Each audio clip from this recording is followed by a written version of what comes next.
Yan, what's up dribblers at mga shooters, kamusta po kayo? Banta ni Coach Tim Cone sa kanilang makakalaban dyan sa European team dahilan ng pananalasa ni Kai Sotto.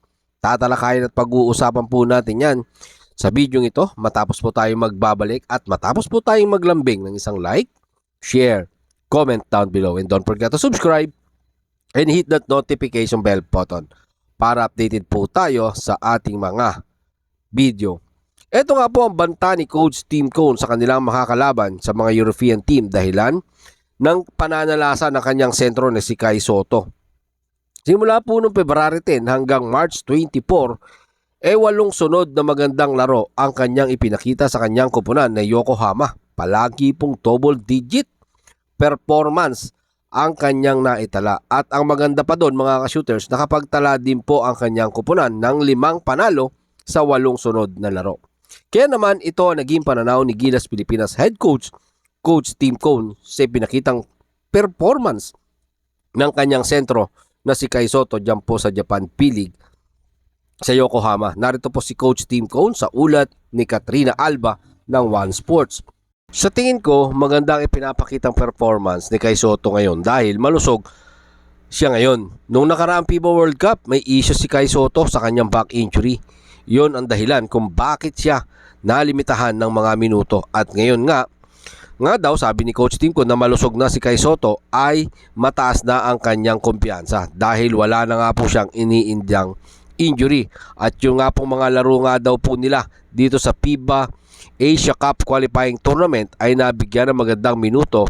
Ang isa din doon mga shooters ay nagpataas ng antas ng laro ni Kai Sotto. Kung babalikan po natin yung nakaraang World Cup, napakadaming drama, may injury siya, yung coach niya mismo may mga hindi magandang comment patungkol po kay Kai Sotto sa kanya mga shooters. Na ngayon okay na nga po ang injury ni Kai Sotto, nagagawa na nga niya yung mga bagay na hindi nakita sa kanya noong nakaraang World Cup under coach Chot Reyes. At ngayon mga ka-shooters, under Coach Tim Cone sa kanyang bagong head coach sa Gilas Pilipinas ay nakikita na natin ang nananalasa talaga si Kai Sotto. Sa unang window ng FIBA Asia Cup versus Hong Kong ay nakapagtala siya ng impressive performance. Nakapagtala dyan si Kai Sotto ng 13 points, 15 rebound, 1 assist, 1 steal at 1 block. Ang ganda ng performance niya, di ba mga shooters? Tapos against Chinese Taipei, mayroon pa siyang magandang performance.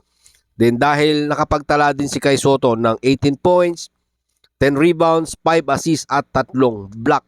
Ito nga po ang naging performance niya dito sa Gilas Pilipinas na nagdala sa kanya sa Yokohama Japan B-League ng tanging nabuo ang kanyang confidence at tumaas ang antas ng kanyang mga laro. At sana in the rest of the history ni Kai Sotto maging maganda ang kanyang laro, most especially po dito po sa ating kupunan. Di ba mga shooters? Sa dati niyang team sa Hiroshima, hindi nangyari ito. Even sa Adelaide dyan sa Australia mga shooters. Sinasabi nga ni Coach Tim Cone about kay Kai Sotto na may magaling na point guard si Kai Sotto sa kanyang kakampi ngayon dyan po sa Japan B-League. Sa team nga po ng Yokohama, etong point guard ng nasabing kupunan ay malaki ang tiwala kay Kai Sotto.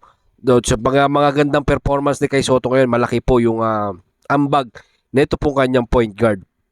Yung tiwala kay Kai Sotto at ang laging may set-up play para sa kanya ang nasabing point guard ng team. Ayan, maganda nga po ngayon mga shooters na maganda nilalaro ni Kai Sotto. Ito po nga sa Japan B-League, si Yuki Wakamura mga shooters. Ito po yung point guard ni Kai Sotto, nakakampi po dito sa Japan B-League mga shooters.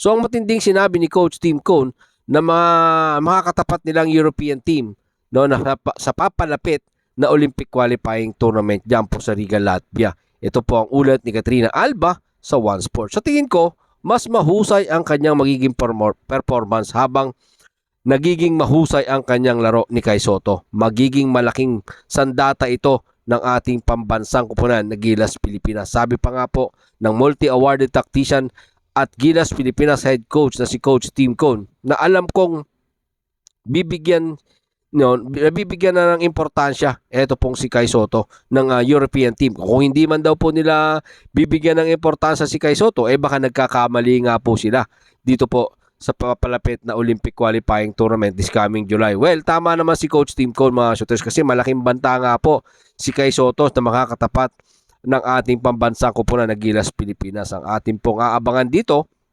ang darating na tournament ng ating pong pambansang koponan. Mukhang natutuwa si Coach Tim Cone sa kinalalagyan ng mga performance ni Kai Soto ngayon mga shooters dyan po sa Japan B-League.